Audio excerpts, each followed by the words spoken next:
Hi FlossTube, this is Barb with Lost and Floss. This is a channel primarily about cross stitch. I have no idea what day it is. I think it's Thursday, November 4th, I guess it is, 2021. This is going to be a different video. In October, I did FFOctober. The O of FFO became October, and concentrated on really finally finishing a lot of pieces that I had probably already finished stitching a while ago, but needed to be turned into some object. I know I promised a retirement video, and I'm going to put myself out there that I guarantee that I will do that in like a week or two. But as many of you know from Instagram, we lost my mom last week, and so life as we know it has been lots going on, obviously. And so I don't have it in me today to get out all the whips and that sort of thing. So I promise the giveaways will be coming next video, guaranteed. Okay, so 67. So welcome to this channel. If you're new, I hope you find something you like here, and please ring the bell because I am sporadic, and who knows exactly what day I'll have that video out there, and so I don't want you to miss out on the chance for some fun stuff. Before I go any further, I'm not going to show the total gift, but I have to show what Kathy of Today House gifted me. This just touched my heart. She stitched this for me. I just love it. I love the colors. I love the buttons. I love the fabric she chose. She is a skilled finisher. It's just beautiful. And then she used this coordinating fabric with the year charm. It's just, if you haven't watched Kathy, she was my sal partner for After the Roses, which I will be showing soon. And she's just a lot of fun and a real sweetheart. So thank you, Kathy. I so appreciate it. And I will probably show this again next video along with the other things she sent. She's always a lot of fun. So I guess I'll show After the Roses.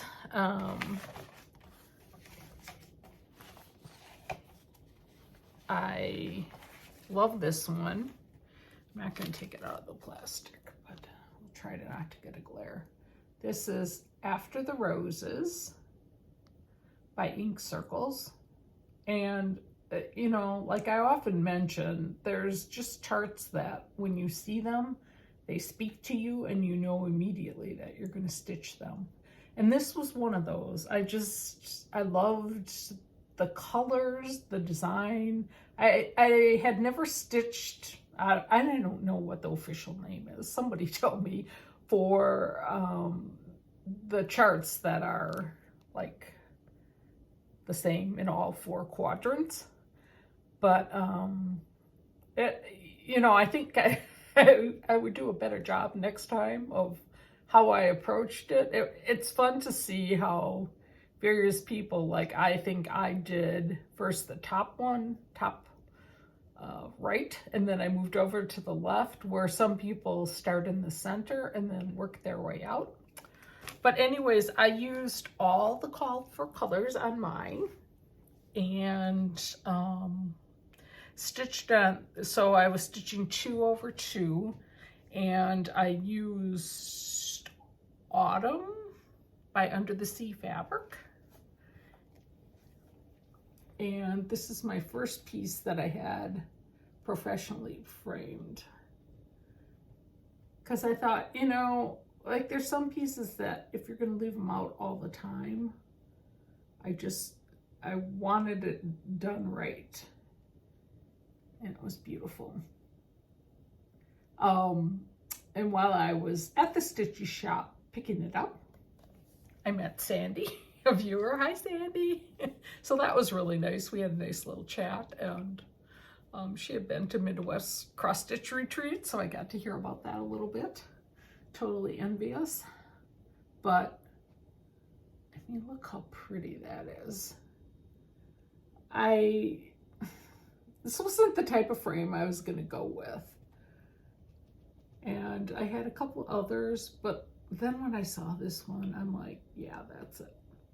I wanted to pick up, you know, maybe some of the green tones, and I think they hit it right on.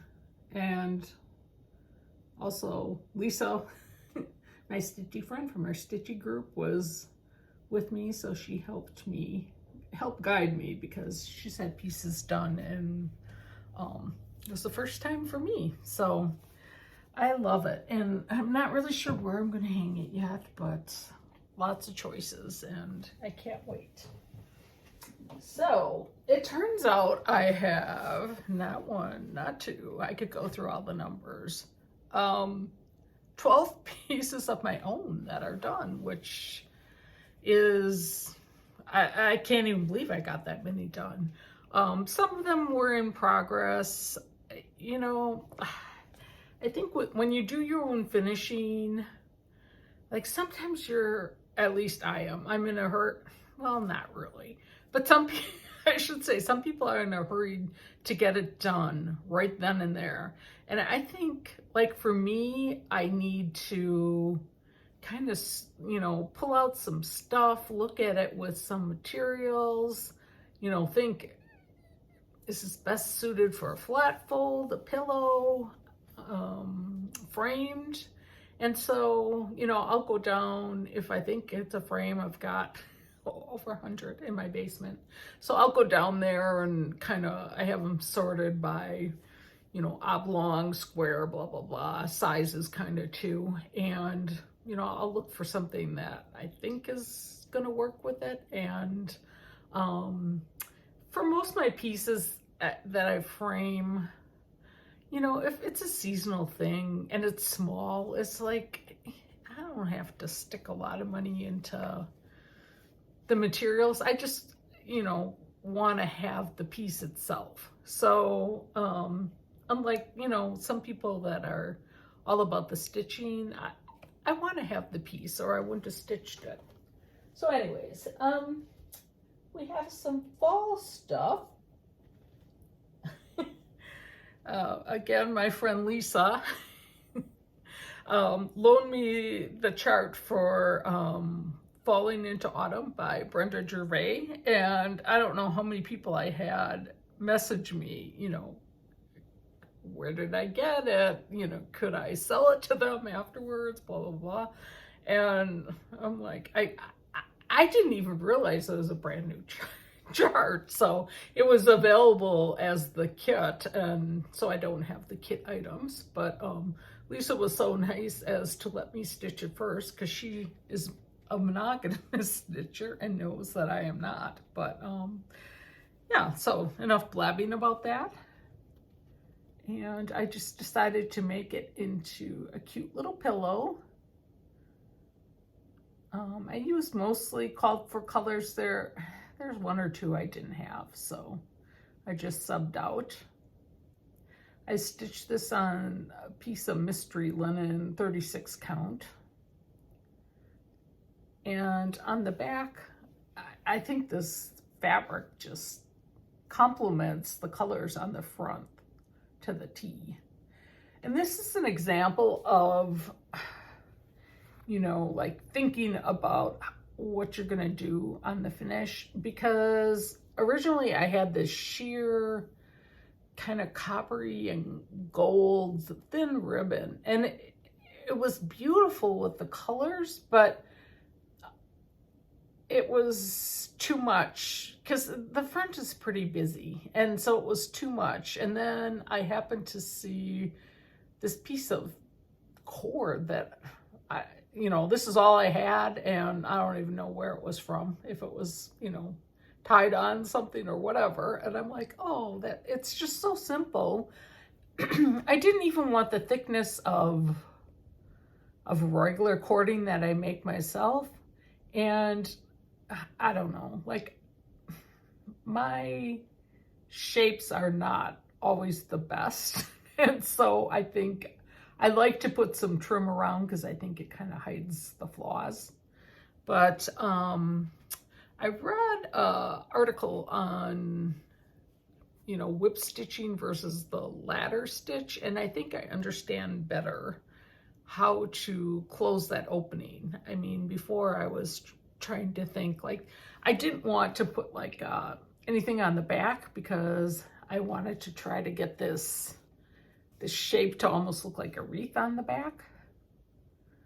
And so I didn't want to put, like, slit it down the middle and have a closing there. So I think it turned out really pretty.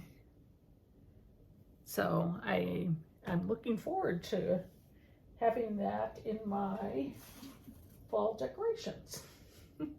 Now, this is something that I showed, and it really didn't turn out like I wanted, I guess, in my head. I just wanted to do something really quick. I had found this like wooden pumpkin thing at Goodwill, and let's see, it had, a couple leaves going down the side. I thought it was really cute. And, right away in my mind, I thought, oh, that opening would be perfect for some sort of cross stitch. But I didn't want to devote like hours and hours and hours. And so I thought, well, if I painted, used some fabric paint, the extender, added it to my acrylic paints, and then just paint some leaves, then I could just cross stitch around the edges. Well, that didn't work very well at all. And so I ended up, just doing some outlining and adding some veins in. But anyways, this is what it turned out. And it's a little bit brighter than I wanted, and it took me much more time than I wanted. But I just put the simple cording that I had, kind of, I don't know, rustic looking. And then I felt like the shape of the leaves was weighted a little bit heavier on the bottom. So I thought if I just put a simple little bow on top, that would kind of balance it out. But it's done. I think it's cute, and I'm glad I finished it. Okay, then everyone knows I've been working on the Wordplays, and I did finish October early in the month, which was nice because then I got to have it out for the whole month. And I just started November. As I mentioned, I'm not going to show any whips this time, so we'll save that for next time. But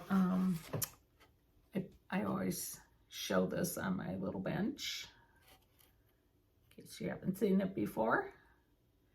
And so this is October. I stitched this on, it's 32 count, and it's either brick or clay. So, can't remember.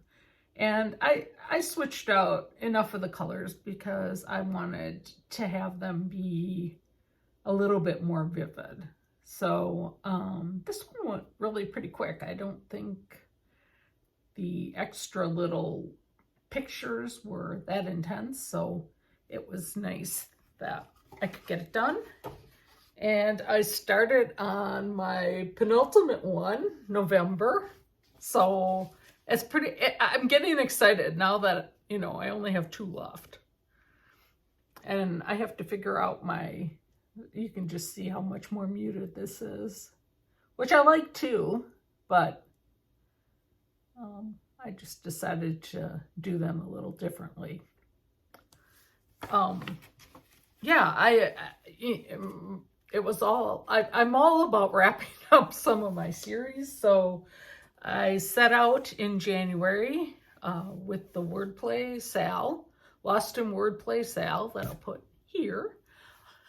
And I thought, why haven't I ever stitched these? I love them. Well, I got halfway through and I was really burning out on it. But now that it's October, like I started November last night, and I was just like, oh, I can't wait to get this one done. And then I'll have December and then I'll be done.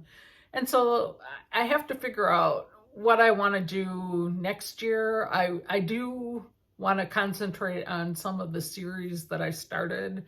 But I think for me, the month, I give you people credit, but I think the monthly ones are they're just a little bit too intense. And I feel like even at home when I'm decorating, like I just get the month up and then it's time to take it down, where things that are more season series probably speak to me a little bit more. I worked on the Scarlet House Fall Frolic.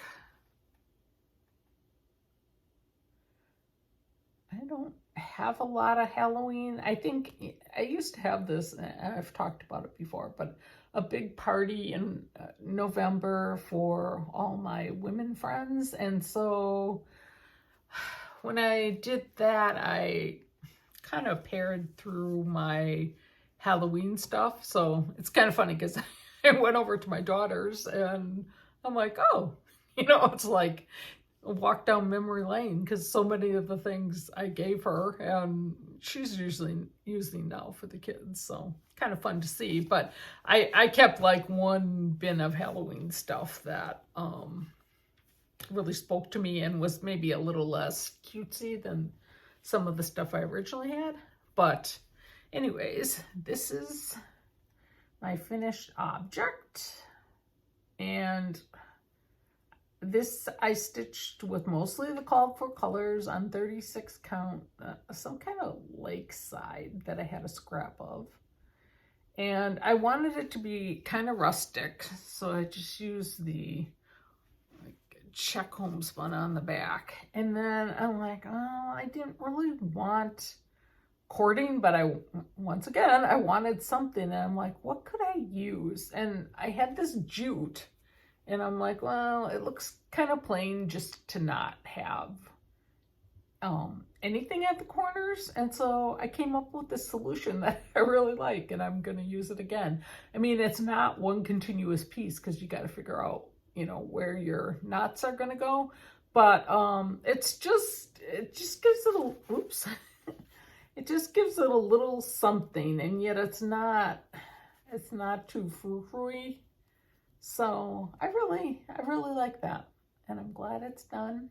And I had it out this year for Halloween. It's really more fallish than, well, obviously the name is Fall Frolic, duh. But yeah, so I guess it's really not even Halloween. So you can just scratch that whole last bit that I'm talking about. But I like it, and it's done. Lisa Kindred Stitcher had a giveaway for this chart, the Trilogy Thanksgiving lineup, and I probably will have my Christmas decorating done by Thanksgiving, but I'll find a little spot for this guy. But I had done the Easter lineup, and I love these lineups. I think I'm gonna have to, they're cutesy, but they're not crazy. And so I did it as a flat fold. I ended up switching out my pumpkin pie color because it looked too brown to me, and I didn't like that. So I used some of the called for, some not. But then I did it similar finish to the Easter one as a flat fold with just a, fabric, same fabric everywhere, and a little rickrack trim. And this is that same jute, fall jute trim. So I think he's cute, and you know, it's fun to have something that's just, you can pop up real quick and, you know, that's that. All right, now we're going to move into the Christmas portion of the show.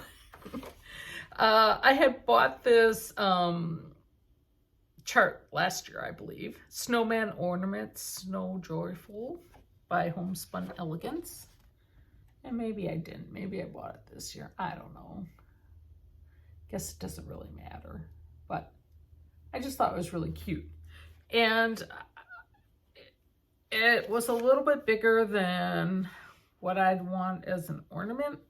And so I made it into a tiny little pillow. And I stitched this on 28 count that fabric that I had dyed. And I used mostly called for colors. I think the red is something different. And maybe I used Anchor White. And just used the little pom-pom trim. And this is going to be my red backing of, oops, I got a piece of fuzz on it, of 2021, because it goes with so many things. And it was just, you know, cheap. I hope I didn't get glue on that, but I'll have to investigate that later. I don't know, here it comes off. You know, the color isn't showing up. It's showing up as really, really vivid. And it's red, but not that bright. Speaking of which, I've talked about, I'm doing the Celeste Creates quilt along, and I thought I hated my my project, because looking at it in pictures, it's like I had chosen a similar red to that, and it's like a deep red. It's not like blood red, and on camera it just shows up awful. It's just like way too vivid. And so I had myself convinced that I really didn't like it at all. And the other day I hauled it out because I'm like, I gotta finish this regardless. I'll use it for something, even if you just throw it over a chair. And it turns out I don't hate it. I mean, I definitely would have rearranged my squares differently. What happened was I thought I had too much of the same together, so I switched out one row for another, and then I made it even worse. So it's like, and quilters from my stitching group suggested, for beginners, sometimes maybe a quilt kit is better, because, you kind of see ahead of time what it's going to look like, and so you don't have that sort of thing happen. Alrighty. Let's see. Where are my charts for these? Yeah, so Sue Hillis Designs. Broderie à Paris. I bought this when I went to StitchCon a couple years ago when I was at Keepsakes, so I always think of that when I look at it. And I stitched it on 32 count vintage country mocha, and I used cranberry belsois as the red. And I'm just really, really happy with it. And I had this frame in my stash, and someday maybe I'll get it done professionally, but I'm like, it's good enough for now. It was some horrendous color, and so I tried to, kind of brush some stuff on, painted it charcoal or black, and then brushed a little metallic on just to give it some more depth of color. And then I tried to find vintagey buttons, and I thought, by having the darker ones, it kind of pulled out the frame. So it's kind of a nice piece. So I'll probably put that up in my sewing room. I haven't decided yet, but I don't even have a professional back on it yet, so gotta get moving. Professional. Well, by that I mean like either you know, brown paper or cardboard. Something just so you don't see all the mechanics of it. This drawn thread welcome Christmas chart I got when I was at Stitchville the first time. And you know, when I got it, I didn't realize the 1/2 that was recommended, or that there was beading, and I was stitching it on a piece of mushroom Lugana, because who doesn't need mushroom Lugana? And I switched out the colors because I wanted the green more olivey, and I don't know, I could dig through if anybody really wants to see, but then I didn't know how to frame it, and I was kind of going through and I found this like tray that was unfinished from one of the big box stores. I don't even remember which one, but I thought, oh, I'll kind of paint it, you know, rustic and rough it up a little bit, you know, and you can see it's not real even. And then I plopped it in there. Well, not plopped, but you know, this is my, no, this is a different fabric than my backing fabric 2021. But what I did was, because the chart just was a little bit too big for the bottom, I couldn't put it all the way in or I would lose something. But the top, it goes on an angle, so the top was wider. So I, the back piece, the red piece, is like a piece of mat board covered with some warm and natural, and you know, that's against the back. But then between that, I have a piece of mat board that I was trying to, I don't think you can see it, but you know, this the stitchery is really like raised up out of the frame, you know, maybe a good inch. And so it's more level with, well, not quite the top, but, you know, getting closer to the top than it would have been if it would have been flat on the bottom. And at first I was going to look for some like sheer ribbon to put on each of these. But the more I thought about it, I'm like, you know, sometimes less is more. So I'm just going to leave it as it is. And I didn't glue in the background, so like if I wanted to make something for fall, or you know, there I go again on the seasons, but for a different piece that's not just Christmassy, I can pop the stitch and the background are attached together, so I can just pop that out and then move on to something else. So, and this is going to be one of the charts in the giveaway. Yeah, a lot of these probably will be. Okay. I don't know. I've shown this time and time again, but not finished. And of course I don't have the chart, but I don't know if it's a homespun elegance. Let me see if, I think this is my newer notebook. No, so I had started this one a year ago. No, I can look it up if somebody wants this, but I'd seen this at Stitchville and I just loved it. You know, it has more of the textured fur type thread that you use for like his collar, and then the beard is also that I forget what that stuff's even called, but it, you know, makes it look like hair. And I found this frame, and obviously it would not fit it, and oh, excuse me, pardon me, I could cut that out, but I probably won't.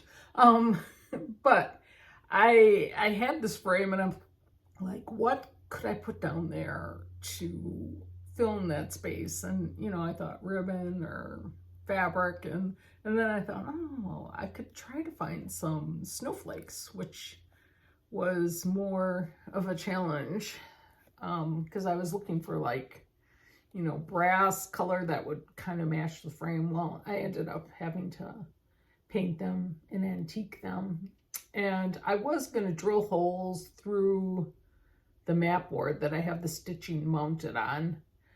And I started to do that, and then the drill was catching the warm and natural and like pulling it off the mat board. And I was thinking, why don't I just glue them on? I can have the placement be perfect. And someday, if I ever want to make it into a pillow, or, you know, get a frame that's really fits it, you know, custom, that part won't be impacted anyways. That'll be off screen.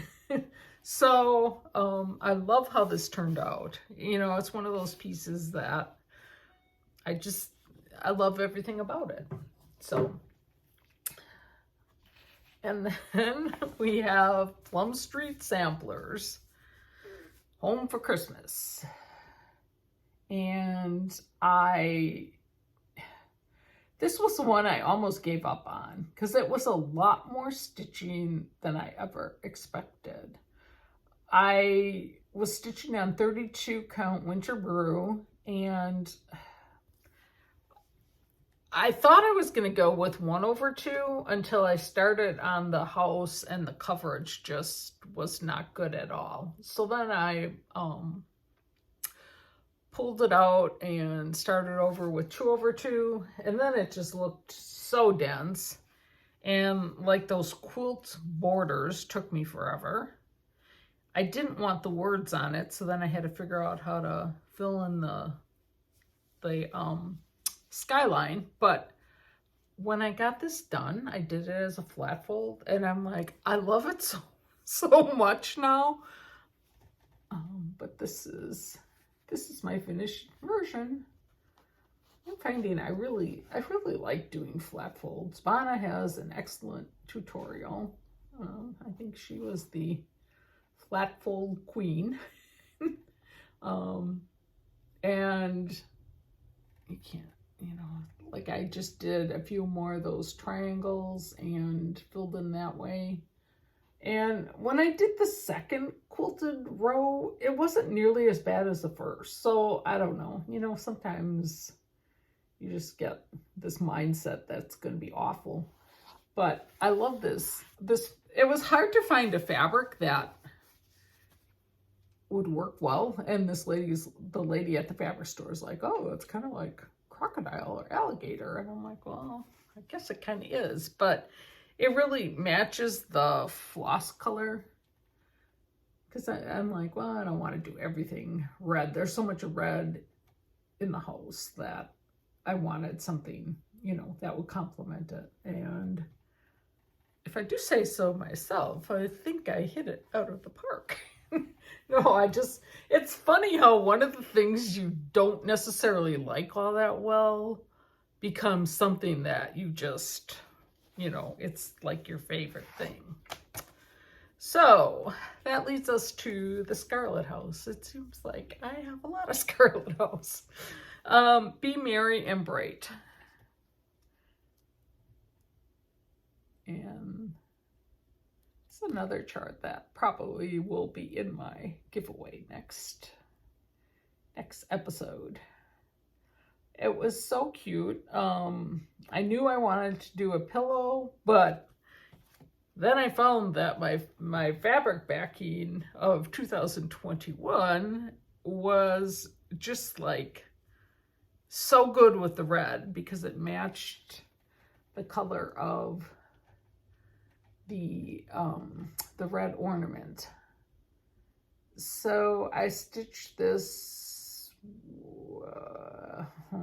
I have to go back and look. I used mostly the colorful colors, except I didn't have Spanish moss, which I subbed out some variegated silvery color for. And then Merry and Bright. And then I just had this little piece of greenery that, you know, was like, I think it was like vintage cheapy plastic. So I just painted a little of, you know, more of an olivey color on it just to get a better match in the color. And then I had this little cluster of berries, and I had just enough leftover cording that I made to make a little bow, but I love it. Kind of clashes with my fall decorations in back, but this is one I can't, you know, like I might just put this out now. Get rid of the fall stuff just so I can put this out. So that is 12 FFOs, not counting Kathy's. I could have snuck hers, that's one of mine, and you would have never known, right? But it's just, it feels so good to get some of these things that have been in the works for like 2 years done. I just finished Yes, Virginia. So I'm down to only having two stitches that are like 2 years old, or like they're around 2 years old, I guess. They were part of my stitch whatever. I don't know which challenge, but so I guess, you know, it just, like, to me, it just feels refreshing when I finish something. And I guess, you know, because I don't have a 25-year-old item like Pumpkin Patch was, I understand where, you know, things don't speak to you anymore. But yeah, so I guess that is all I'm gonna say today. And, you know, please come back for my next video, because I'll be a lot more chatty, hopefully, in that one. And, you know, I thank you all who have reached out to me already. And I'll maybe put some pictures of my fall decorating at the end. I've got, you know, a couple of my stitch pieces here. And yeah, then we'll move on to more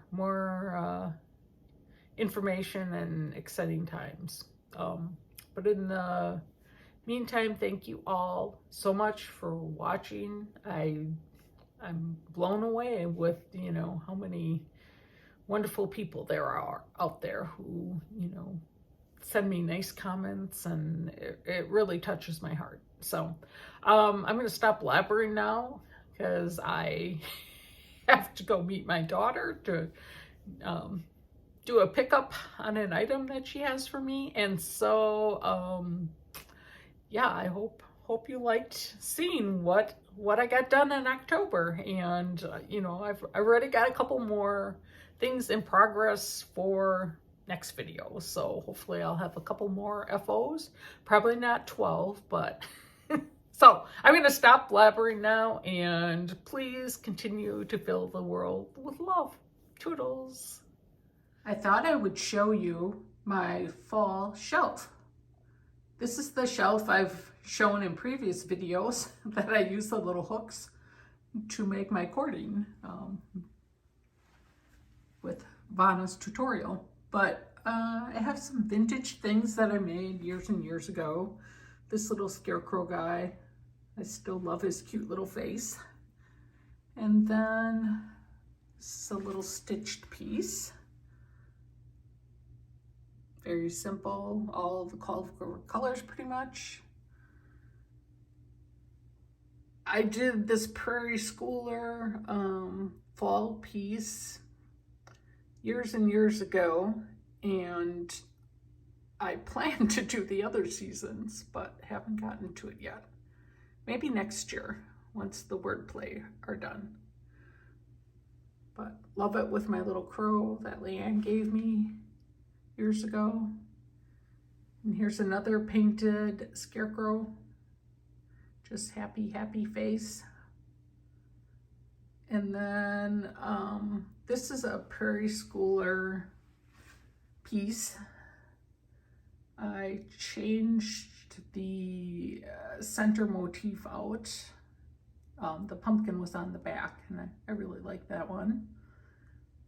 And then it's on coffee tea dyed monocle. Just popped in a Goodwill frame that I grunged up, and it's very, very rustic. I think the fabric looks even more rustic on film, or not film, but recorded on screen, I should say, than it does in real life. But I love it. It was one of the first pieces I did when I came back to cross stitching. So just kind of bright and cheery, just next to the door as you come in, with a pretty fall wreath. And then over here, I just have a trick-or-treat bag I made my daughter years and years ago, probably when she was 3. Oh, excuse me. And then next to it is a little scarecrow that I always hang up every year. And I've just got a vase of assorted fall items. And on my stairway, I just have these little garlands that I made. They have a pretty bow and just easy to tie on the banister. And here is Pumpkin Patch. So much went on with that guy. And my nice little table topper from Anna Stitch Roadie. And this is a black bird. I think it's, I can't remember. It's pretty easy to find though. I put it on a paper mache box that already came with the polka dots. I thought it was perfect combination. And then over here I have October Prairie Schooler little pillow that I made. It's got cute little pumpkin stitched on the back. That's where I turned it. I put it in just a cornucopia. And then over here is Scarlet House piece that I just finished up this year. I wanted it to be more rustic, and so instead of putting cording on, I just used jute, and I did this little knot thing on each corner. So I think it's perfect for it.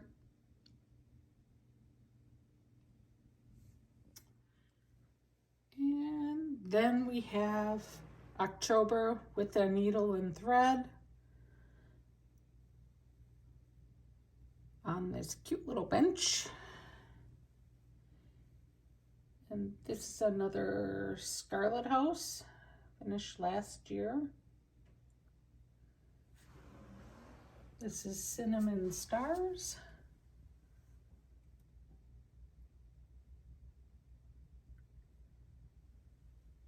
And then I have the pumpkins and bittersweet. And did like a little pin cushion. I think this is a Prairie Schooler pumpkin that I kind of just made to work in the circle motif. And I just put like a garland of flowers around my, or not flowers, but leaves around my mirror, just to give it a little fall touch. And the runner was a runner that a friend of my cousin's had made for her, that when she passed away, my aunt gifted to me. So I think of my cousin and her friend each fall when I pull it out.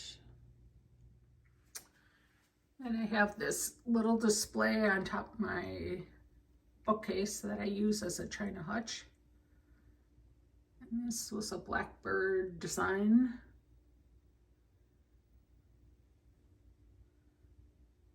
Little scarecrow from the craft days. And Leanne used to paint and sell Crocs, and this was one that she did. And just a old nutcracker scarecrow that I've had for years. Some Mercury pumpkins. I like that plate. It looked fallish from Goodwill. And some of the stuffed scarecrows I made, some are purchased. And then this is just the little nook area behind my stove that I try to put things that, you know, won't get impacted by food smells, or I hope I don't have any splatters going back that far, but just some fall touches. And then I always have to have a little something sitting on my windowsill, so just a couple little doodads.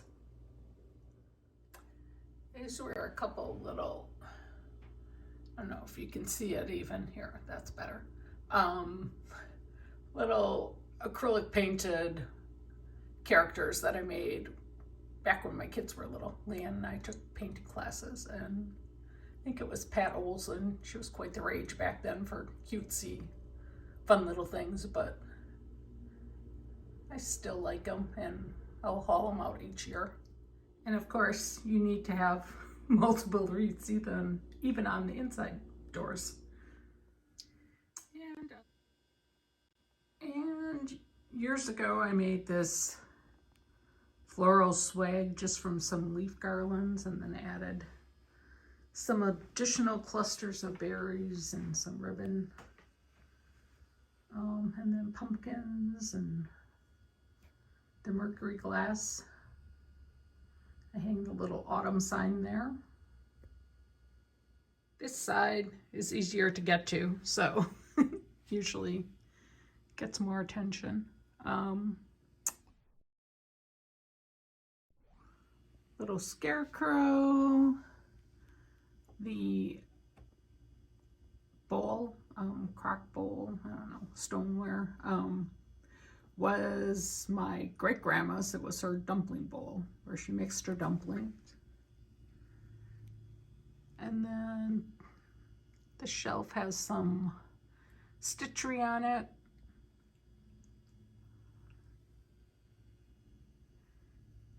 Little scarecrow with the pigtails reminded me of our granddaughter when she was a toddler. She would wear her hair that way, so when I saw it in the store, I had to get it.